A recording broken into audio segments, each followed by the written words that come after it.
Hello dear students, most welcome.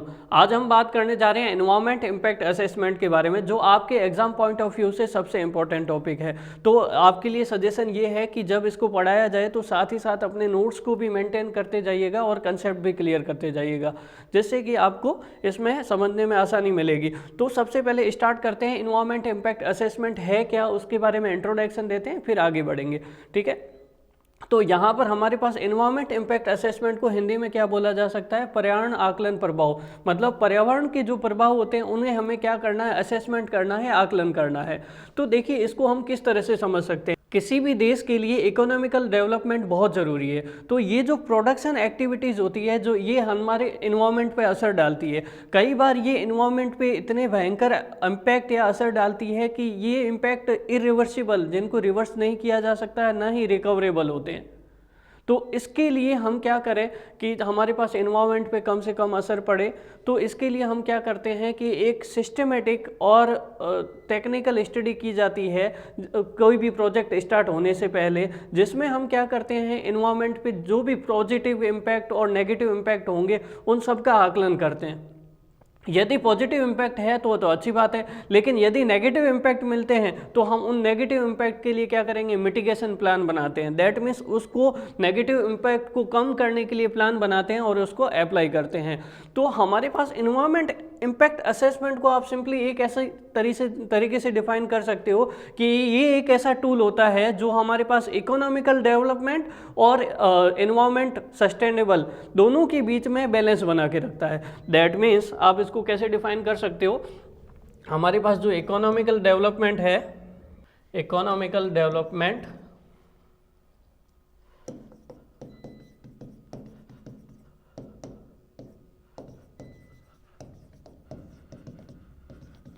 और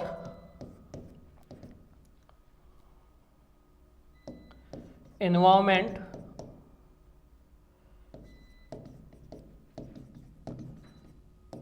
sustainability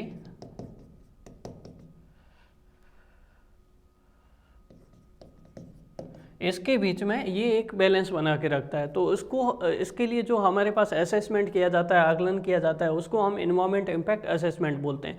ठीक है, तो इसको हम और ज़्यादा डिटेल से समझ सकते हैं। मान लीजिए कि आपके पास यहाँ पर आपके पास जैसे मान लीजिए 3 फैक्टर है हमारे पास। एक तो फैक्टर क्या होगा, एनवायरनमेंट होगा, दूसरा फैक्टर होगा आपके पास इकोनॉमिकल डेवलपमेंट, और तीसरा फैक्टर होगा सोसाइटी। तो जैसे मान लीजिए पहला फैक्टर है एनवायरनमेंट, एनवायरनमेंट आपका पहला फैक्टर हो गया। दूसरा फैक्टर हो गया आपके पास इकोनॉमिकल डेवलपमेंट,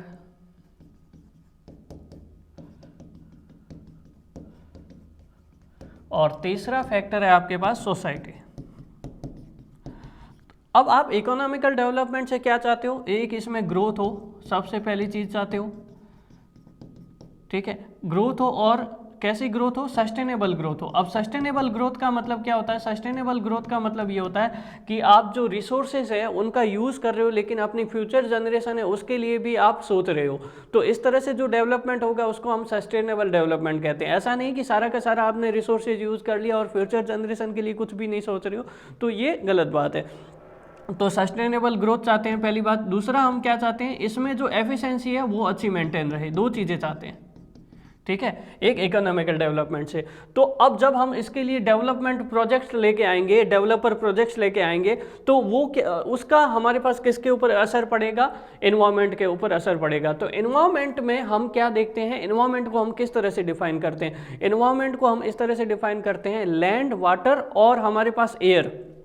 लैंड, वाटर और एयर, ये जो तीनों हैं ये मोस्ट इंपॉर्टेंट फैक्टर है हमारे पास जीवन जीने के लिए। तो इनमें पॉल्यूशन नहीं होना चाहिए। अब इनका जो रिलेशन होता है human beings, biotic, abiotic, biotic का मतलब जीवीय, अजीवीय, जितने भी हमारे पास कंपोनेंट है उनके साथ जो रिलेशन होता है उसको हम बोलते हैं एनवायरनमेंट बोलते हैं। तो एनवायरनमेंट को हम कैसे डिफाइन कर सकते हैं, लैंड, वाटर और एयर का रिलेशन किसके साथ, बायोटिक अबायोटिक कंपोनेंट के साथ रिलेशन को हम एनवायरमेंट बोलते हैं। तो हमारे पास हमें क्या देखना है कि प्रोजेक्ट डेवलपमेंट आप लेके आ रहे हो तो इन पे असर जो है लैंड, वाटर और एयर पोल्यूशन नहीं होना चाहिए। सबसे पहले सॉइल पोल्यूशन नहीं होना चाहिए, वाटर पोल्यूशन नहीं होना चाहिए, एयर पोल्यूशन नहीं होना चाहिए। तो ये हमारे पास पहली रिक्वायरमेंट हो गई कि यहाँ पर हमारे पास ये पोल्यूशन अगर हो रहा है, नेगेटिव इम्पैक्ट आ रहा है, पोल्यूशन हो रहा है, तो आप क्या करो, उसको कम करने के प्लान बनाओ, मिटिगेशन प्लान बनाओ, जिससे कि इसको हमारे पास बेहतर एनवायरनमेंट डेवलप हो सके। ठीक है। दूसरी बात यहाँ पर हमारे पास कि जब हमारे पास ये पोल्यूशन ही नहीं होगा तो हमारे पास प्रोटेक्शन ऑफ हेल्थ भी मेंटेन रहेगा, ये भी जरूरी है, प्रोटेक्शन ऑफ हेल्थ मेंटेन रहेगा। और जब हमारे पास ये पॉल्यूशन नहीं होगा तो कंजर्वेशन ऑफ बायोडाइवर्सिटी ये भी मेंटेन रहेगा, जैव विविधता का संरक्षण ये भी हमारे पास क्या रहेगा, मेंटेन रहेगा। अब हम सोसाइटी से क्या चाहते हैं कि हमारे पास एक प्रोजेक्ट है, उसको हम 3 कड़ियों से जोड़ रहे हैं। ठीक है, प्रोजेक्ट डेवलपमेंट कर रहा है तो हम 3 फैक्टर देख रहे हैं कि ऐसा नहीं हो कि केवल एनवायरनमेंट के बारे में देखा जाए कि बेचारा वो तो उसको तो लॉस ही हो रहा है, वो ऐसा भी नहीं करना। ठीक है, तो हमें कुछ ऐसे फैक्टर बैलेंस बना के रखना है। ठीक है, ऐसा नहीं है कि किसी भी फैक्टर को नुकसान हो। तो सोसाइटी को हम क्या चाहते हैं, सोसाइटी का इक्विटी हो, सोसाइटी को इक्विटी रिप्रेजेंटेशन मिले, वहाँ पे जहाँ पे मान लीजिए प्रोजेक्ट डेवलपमेंट हो रहा है तो वहाँ पे एम्प्लॉयमेंट डेवलप हो, लोगों को रोज़गार मिलेगा तो लोगों की डेवलपमेंट होगा, लोगों की इकोनॉमिक ग्रोथ बढ़ेगी, तो ये भी हमारे पास एम्प्लॉयबिलिटी बढ़े।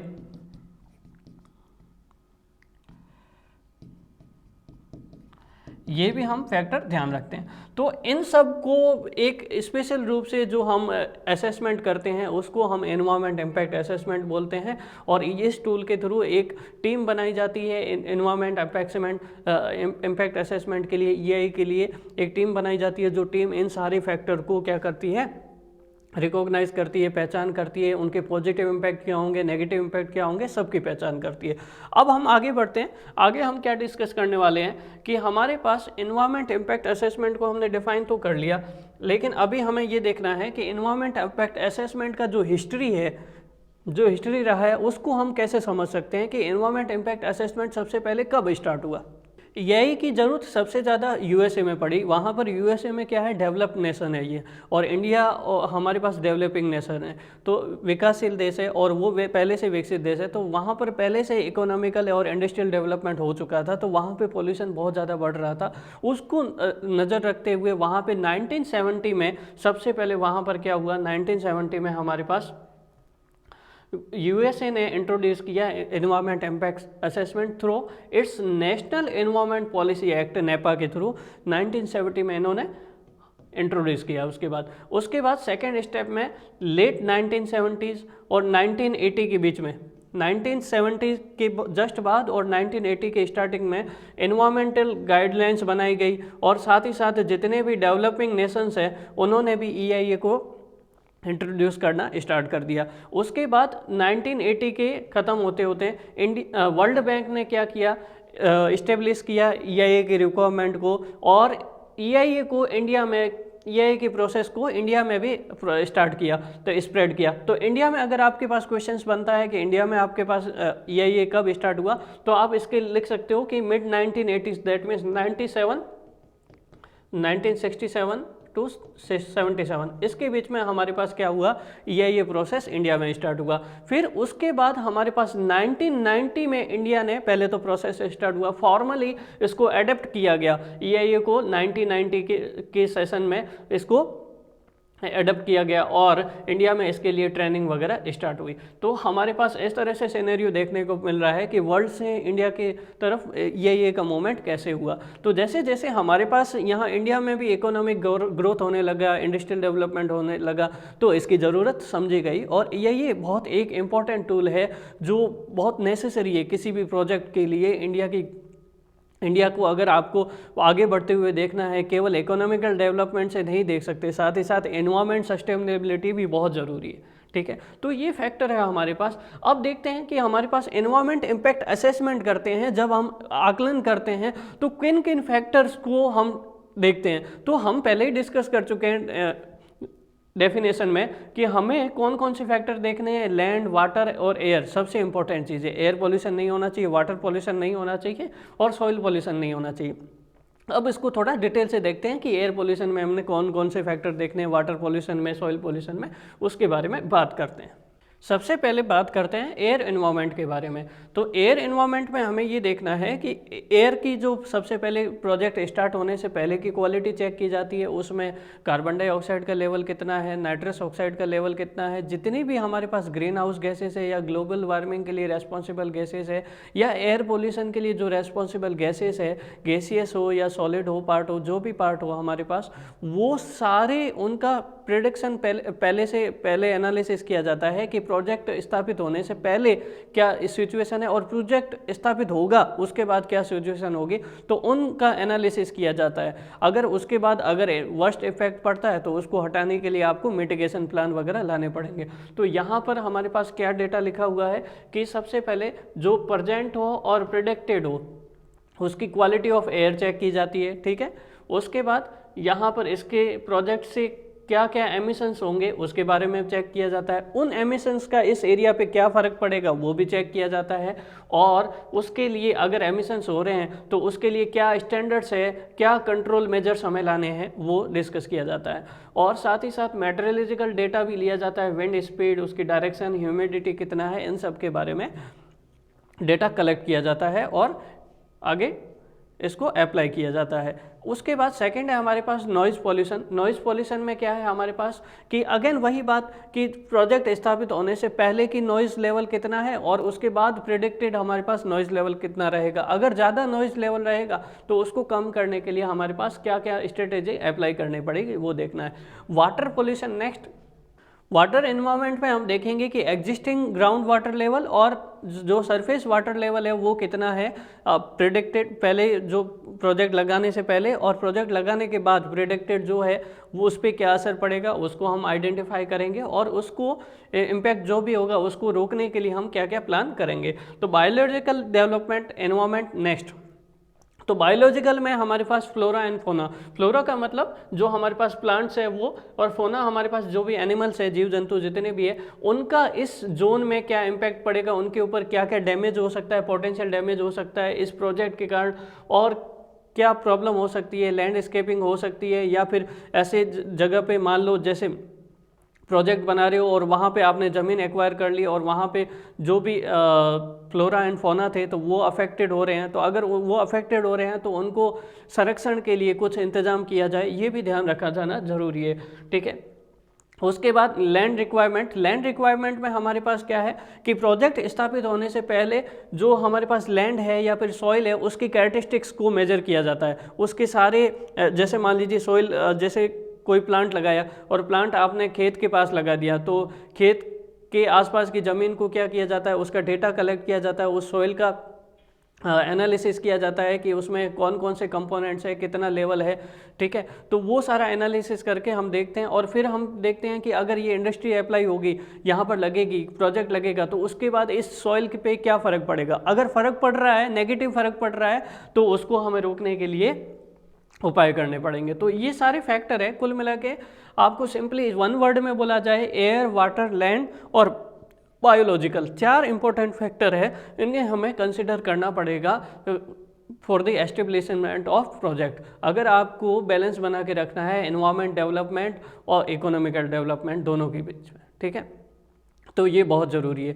अब हम देखते हैं कि इन्वायरमेंट इम्पैक्ट असेसमेंट जो किया जाता है उसको हम समझेंगे कि उसमें कौन कौन सी प्रोसेस है, वो तो हम डिटेल से समझेंगे, लेकिन अभी इन्वायरमेंट इम्पैक्ट असेसमेंट कौन कौन सी इंडस्ट्री पे बहुत ज़रूरी है, जिनको आपको इन्वायरमेंट इम्पैक्ट असेसमेंट कराना ही पड़ेगा, क्योंकि उनके इन्वायरमेंटल इफेक्ट बहुत ही ज़्यादा भयंकर होते हैं, वो इरिकवरेबल होते हैं, जिनको रिकवर नहीं किया जा सकता, ना ही रिवर्सिबल होते हैं। तो वो देखते हैं कि आपके पास इन्वायरमेंट इम्पैक्ट असेसमेंट का क्या होगा, क्योंकि देखिएगा कौन कौन से प्लांट है। उनके बारे में बात करेंगे। कौन कौन से प्रोजेक्ट है हमारे पास। सबसे पहले इंडिविजुअल प्रोजेक्ट जिनमें हमारे पास सेंट्रल गवर्नमेंट से क्लियरेंस जरूरी है, बहुत ज़रूरी होता है, वो सारे इसके अंडर आएंगे हमारे पास। तो सबसे पहले हमारे पास nuclear power plant, river valley project, that means hydro power plant लगाने हो, या फिर मेजर इरीगेशन और फ्लड कंट्रोल के रेस्पेक्ट में कोई बात हो या प्रोजेक्ट हो, तो वो उसके लिए भी हमारे पास EIA जरूरत रहता है। जैसे पोर्ट्स, जो हमारे पास जहाज़ वगैरह शिप्स है, हार्बर है, डेवलपमेंट करना है, तो क्योंकि अगर पोर्ट्स डेवलपमेंट करोगे, हार्बर डेवलपमेंट करोगे, तो एक्वेटिक इकोसिस्टम पे फ़र्क पड़ेगा। तो उसके लिए हमें क्या करना पड़ेगा, EIA की जरूरत पड़ेगी। Petroleum refinery, chemical fertilisers, pesticides, petrochemical complexes, ये पेट्रोलियम रिफाइनरी रखोगे, बनाओगे, तो उसके पास आपके पास बहुत सारे बाई प्रोडक्ट्स होंगे, उसको डेवलपमेंट करने के लिए भी हमारे पास EIA की ज़रूरत पड़ेगी। उसके बाद बल्क ड्रग्स एंड फार्मास्यूटिकल्स, जितने भी दवाइयाँ वगैरह अगर उसका प्रोजेक्ट लगाना चाहते हो तो उसके लिए EIA की ज़रूरत पड़ेगी। और कौन कौन से, ऑयल एंड गैस से रिलेटेड, सिंथेटिक रबर, एस्बेस्टस और हाइड्रोसायनिक एसिड और इसके डेरिवेटिव से रिलेटेड, प्राइमरी मेटलर्जिकल इंडस्ट्रीज, जितने भी मेटल वगैरह, आयरन और स्टील की हमारे पास इंडस्ट्रीज होगी, अगर वो डेवलप करनी है तो आपको EIA की ज़रूरत पड़ेगी। उसके बाद आगे डिस्कस करते हैं। तो ये इंडस्ट्री के कुछ कॉमन नाम है, वैसे इसको याद रखने की ज़रूरत नहीं है, आपको कॉमन अंडरस्टैंडिंग होती है कि यहाँ से आप, जैसे आप सिंपल सी बात है, एनवायरनमेंट में देखते हो कि कहाँ पॉल्यूशन ज़्यादा हो रहा है, तो कॉमन सेंस लगाओगे तो भी आपको समझ में आ जाएगा। सीमेंट प्रोडक्शन कर रहे हो, थर्मल पावर प्लांट है, माइनिंग है, पोर्ट्स डेवलप कर रहे हो, या फिर पेट्रोकेमिकल से रिलेटेड है, कोई आयरन स्टील इंडस्ट्री लगा रहे हो, उन सब में EIA की ज़रूरत पड़ेगी। तो एक सिंपल नाम है हमारे पास, उनको हम एक बार वैसे पता होना चाहिए, तो डिस्कस कर लेते हैं। क्लोर एल्कली इंडस्ट्री अगर लगानी हो, या फिर आपके पास पेंट से रिलेटेड, पेंट अगर आपके पास मैन्युफैक्चरिंग कर रहे हो तो उससे रिलेटेड अगर इंडस्ट्री लगानी हो, या फिर हमारे पास फाइबर डेवलपमेंट कर रहे हो, स्टोरेज बैटरीज, जैसे मान लीजिए गुजरात में Tata power lithium ion battery का एक प्रोजेक्ट लगा रही है, 4000 करोड़ वहाँ पर इन्वेस्टमेंट कर रही है स्टोरेज बैटरी के डेवलपमेंट के। तो लेड एसिड का यूज़ होगा वहाँ पर, लिथियम आयन का यूज़ होगा, तो वहाँ पर हमारे पास एनवायरमेंट इम्पैक्ट असेसमेंट बहुत ज़रूरी है। तो उसी के रेस्पेक्ट में हम इसी एग्जाम्पल को लेके हुए एनवायरमेंट इम्पैक्ट असेसमेंट को पूरा डिटेल से उसकी प्रोसेस को समझेंगे। सारे टूरिज्म प्रोजेक्ट जिनमें 200 से 500 मीटर की हाइट पे हाई वाटर लाइन अगर लगानी हो, तो हमारे पास ऐसी लोकेशन जहाँ पे एलिवेशन मोर देन 1000 मीटर हो, तो हमारे पास, या फिर ऐसा इन्वेस्टमेंट जिसका 5 करोड़ से ज़्यादा इन्वेस्टमेंट आ रहा हो, ऐसा प्रोजेक्ट, तो वहाँ पर भी हमारे पास EIA की ज़रूरत पड़ती है। Thermal power plant very necessary, mining project very necessary, highway project जितने भी है वहाँ पर भी ये होता है। अगर मान लीजिए हिमालय और फॉरेस्ट एरिया में अगर आप कोई, जहाँ पर हमारे पास इकोलॉजिकल डेवलपमेंट, जैव विविधता, बायोडाइवर्सिटी बहुत ज़्यादा है, अगर वहाँ पे तो इसका इफेक्ट बहुत फ़र्क पड़ेगा, तो वहाँ पे भी आपको EIA का प्रोसेस करना बहुत ज़रूरी है। आगे नेक्स्ट एग्जांपल है हमारे पास distilleries, raw skin and hide, skin से रिलेटेड कोई प्रोजेक्ट बना रहे हो, pulp, paper and newsprint, dyes, ये सारा आप बना रहे हो, सीमेंट प्रोडक्शन कर रहे हो, इलेक्ट्रोप्लेटिंग जो इलेक्ट्रिकल में काम आता है, मेटा एनी फेनॉल एक्सेट्रा, ये जो हमारे पास 27-28 नाम दिए हुए हैं, इन सब में EIA प्रोसेस की ज़रूरत पड़ती है। इनको याद रखने की ज़रूरत नहीं है, बट एक बार आप रीड आउट ज़रूर करें इसको, ठीक है। फिर आगे देखते हैं, बहुत ही इंपॉर्टेंट, अब हमारे पास इंट्रोडक्शन पॉइंट ऑफ व्यू से हमने सब कुछ देख लिया कि EIA क्यों, क्या होता है, इसके कौन कौन से कंपोनेंट हमें ध्यान रखने पड़ते हैं, कौन सी इंडस्ट्री के लिए EIA प्रोसेस करना पड़ता है। अब हम डिटेल से पढ़ते हैं कि EIA प्रोसेस, यहाँ से आपके क्वेश्चन बनना स्टार्ट हो जाएंगे कि EIA प्रोसेस करने के लिए कौन कौन से स्टेप्स होते हैं, हमें उन स्टेप्स को किस तरह से फॉलो करना पड़ता है, उसके बारे में बात करेंगे। तो पहले हम क्या करेंगे, EIA प्रोसेस को बहुत लंबी है, उसको समझने के लिए पहले एक चार्ट बनाएंगे, चार्ट के थ्रू हम एक प्रोसेस सिंपल ओवरव्यू देंगे, उसके बाद हम समझेंगे डिटेल से हर एक स्टेप को, ठीक है। तो आगे बढ़ते हैं, ठीक है। प्रोसेस को स्टेप वाइज ओवरव्यू के साथ डिस्कस करते हैं। तो सबसे पहले क्या प्रोसेस को हम स्टार्ट करेंगे, मान लीजिए एग्जांपल हम लेते हैं कि एक टाटा पावर है जो गुजरात के थोलेरा में लिथियम आयन बैटरीज का एक प्लांट लगाना चाहती है, 4000 करोड़ का इसका प्रोजेक्ट का काम जो प्रपोजल है वो स्टार्ट हो गया है। तो इन्होंने सबसे पहले क्या किया, काम स्टार्ट करने के लिए साइट सिलेक्शन किया, टाटा पावर सबसे पहले क्या करेंगे, साइट सिलेक्शन करेंगे। तो हमारे पास ये इस एग्जाम्पल के थ्रू हम सारा समझेंगे। साइट सिलेक्शन करने के बाद कि टाटा पावर को बोला जाएगा कि लिथियम आयरन बैटरीज जो है ये हमारे पास एनवायरमेंट इम्पैक्ट असेसमेंट इसके लिए बहुत ज़रूरी है। तो हम क्या करेंगे, इसके लिए आप क्या करो, EIA कंडक्ट करवाओ, एनवायरमेंट इम्पैक्ट असेसमेंट। इसकी इंटरनल प्रोसेस हम बाद में समझेंगे कि मान लीजिए हमारे पास एनवायरमेंट इम्पैक्ट असेसमेंट हो गया, उसके बाद ये अपनी जो EIA रिपोर्ट है वो किसको देगा, स्टेट पॉल्यूशन कंट्रोल बोर्ड को, मतलब गुजरात सरकार को क्या जाएगी, इसकी स्टेट पॉल्यूशन कंट्रोल बोर्ड को इसकी रिपोर्ट जाएगी। तो रिपोर्ट, ये रिपोर्ट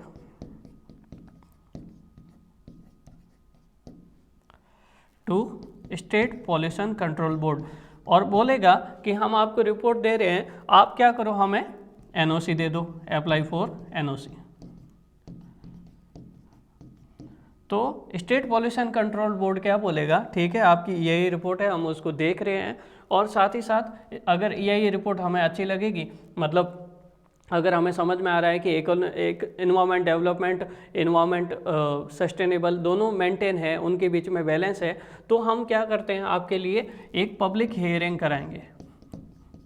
पब्लिक हियरिंग का मतलब जो धोलेरा गांव के जो लोग हैं उनको इकट्ठा करेंगे, उनको पूछा जाएगा कि हमारे पास ये प्रोजेक्ट आ रहा है, उसकी वजह से क्या किसी का कोई खेत जा रहा होगा, ज़मीन जा रही होगी तो उसको कोई नुकसान हो रहा है, या फिर अगर वो इस फैसले से खुश है, तो अगर इकोनॉमिकल डेवलपमेंट हो रहा है, गांव का हो रहा है, गांव के लोगों को कितना रोज़गार मिलेगा, उसकी वजह से ऐसा नहीं हो कि वहाँ के लोगों का जो मेन कल्चर एक्टिविटी है उसको भी हार्म हो, ये भी हम नहीं चाहते। तो ये सारा पब्लिक हियरिंग में डिस्कस किया जाएगा। पब्लिक हियरिंग में बहुत ज़रूरी है, उसमें वो सारे फ्यूचर इफेक्ट या जो इम्पैक्ट, इसमें EIA में बड़ी दिक्कत क्या होती है कि पब्लिक हियरिंग के टाइम वो सारे लोग जो एक्सपर्ट नहीं होते, तो उन्हें गांव के लोग कोई पता नहीं होता, तो उन्हें भी क्या करना चाहिए, एक्सपर्ट्स को साथ में बिठाना चाहिए, ताकि जो फ्यूचर में इम्पैक्ट होंगे उसको जान सके और उसको पब्लिक हियरिंग में उठा सके।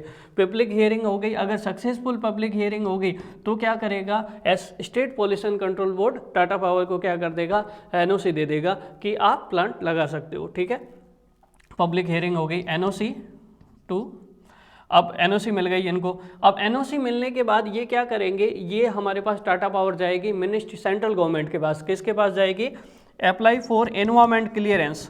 अब आपको इनको क्या चाहिए होगा, एनवायरमेंट क्लियरेंस चाहिए होगा, apply for environment clearance from MOIFCC, ministry of environment, forest and climate change, ministry of environment and forest climate change, ये इसका फुल फॉर्म ध्यान रखिएगा। तो ये सेंट्रल गवर्नमेंट के पास जाती है और उसको बोलेगा कि हमें एनवायरमेंट क्लियरेंस दे दो। तो ये मिनिस्ट्री क्या बोलेगी, आपकी जो EIA रिपोर्ट है वो लेके आओ, EIA रिपोर्ट सबमिट करो, submit EIA report, and then उस EIA रिपोर्ट के साथ जो आपको NOC मिली है स्टेट पॉल्यूशन कंट्रोल बोर्ड से, वो भी सबमिट करो। ठीक है, अब ये मिनिस्ट्री क्या करेगी, मिनिस्ट्री इसके लिए एक कमेटी बनाएगी जिसको बोलते हैं EAC, इन्वायरमेंट अप्रेजल कमेटी। ठीक है, कई बार इसको हमारे पास इस तरह से भी बोला जाता है, इम्पैक्ट असेसमेंट एजेंसी, IAA। तो ये क्या करेगी कमेटी, 90 डेज़ के अंदर जो भी ये रिपोर्ट है environment EIA environment impact assessment की जो रिपोर्ट आई है उसको एनालिसिस करेगी, वहाँ पे साइट पे जाएगी, साइट पे देखेगी कि यहाँ पर जो ये रिपोर्ट के अंदर जो डेटा डाला गया है क्या वो रियल में मैच करता है कि नहीं करता है। ऐसा नहीं हो कि कई बार ऐसे भी होता है इन करप्शन की वजह से इंडिया में कि वहाँ पर फेक डेटा डाल दिया जाता है, उसकी वजह से बहुत सारे नुकसान होते हैं। तो ये केसेस भी अपन EIA जब प्रोसेस पूरा समझ में आ जाएगा तो EIA के एंड पे अपन ये केस स्टडी भी करेंगे, उससे रिलेटेड आपके एग्जाम में भी क्वेश्चन बन सकते हैं। ठीक है, अब 90 डेज़ के बाद इम्पैक्ट असेसमेंट एजेंसी या इन्वायरमेंट जो अप्रेजल कमेटी है, इन्वायरमेंट अप्रेजल जो कमेटी है, ये क्या करेगी, अपना 90 डेज़ के बाद डिसीजन देगी। हाँ, ये बाउंडेड है 90 डेज़ के अंदर देने के लिए डिसीजन, उससे पहले भी दे सकती है, उसके बाद नहीं होगा, 90 डेज़ का टाइम लिमिट है। तो इसके लिए 3 स्टेप हो सकते हैं हमारे पास। पहला स्टेप ये हो सकता है हमारे पास कि ये इस प्रोजेक्ट को क्या कर ले, रिजेक्ट कर ले। अगर रिजेक्ट ही कर लिया तो बात ही ख़त्म हो गई। दूसरा, इस प्रोजेक्ट को क्या कर ले, एक्सेप्ट कर ले। सब कुछ सही है तो देन ओके, एक्सेप्टेड। रिजेक्टेड हो सकता है, एक्सेप्टेड हो सकता है। यदि इस मिनिस्ट्री को ऐसा लगता है या इस कमेटी को ऐसा लगता है कि यहाँ पर कुछ चेंजेस ज़रूरी है, तो वो क्या करता है, चेंज सजेस्टेड लिख देता है। ठीक है, चेंज सजेस्टेड लिखते ही इनको वापस जाना पड़ेगा, कहाँ पे, वापस ये कंडक्ट कराने जाना पड़ेगा। देखिए ज़रा प्लीज़, यहाँ से बढ़ते हुए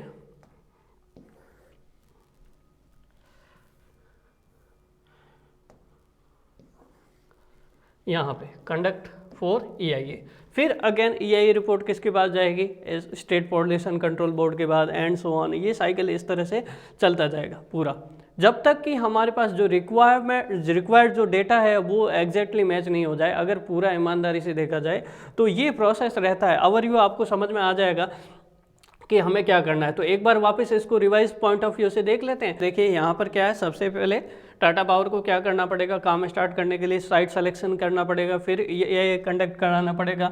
ये कंडक्ट कराने के लिए रिपोर्ट जो है वो सेंट्रल जो स्टेट पॉल्यूशन कंट्रोल बोर्ड है उसको सबमिट करेगी और NOC के लिए अप्लाई करेगी।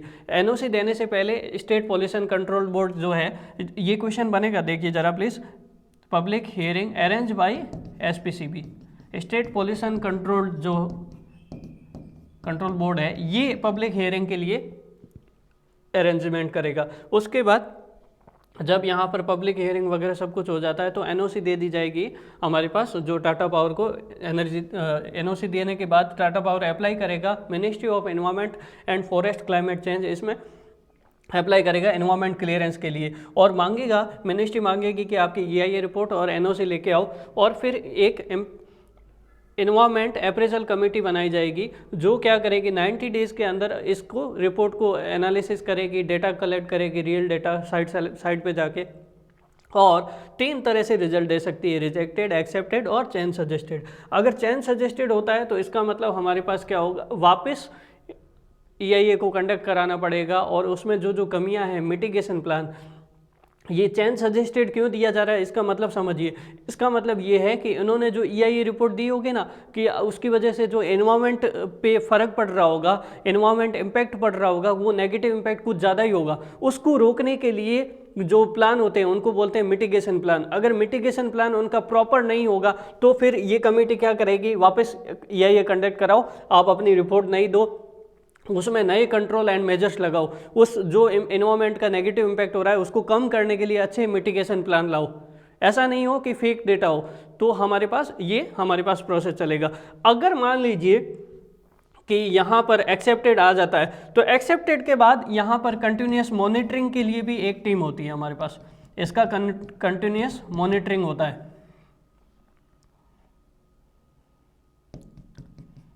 ठीक है, कंटिन्यूस मॉनिटरिंग में ये ध्यान दिया जाता है कि जो इन्होंने यही रिपोर्ट में मेंशन किया था कि हम जो वादे किए थे कि हम ऐसा करेंगे, क्या वो उसके तहत प्रोसेस के तहत पूरा ढंग से चल रहे हैं या नहीं चल रहे। अगर कोई प्रॉब्लम है तो फिर वहाँ पर कमेटी डिसाइड करेगी कि यहाँ पर हमारे पास इसके खिलाफ एक्शन लेने की ज़रूरत है।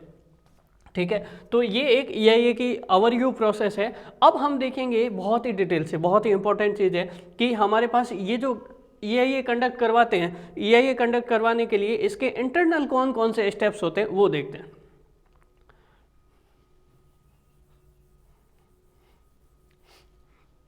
यहाँ पर देखिए, इसके जो इंटरनल स्टेप्स होंगे हमारे पास EIA के अंडर कौन कौन से स्टेप्स होते हैं। सबसे पहले होता है स्क्रीनिंग, उसके बाद होता है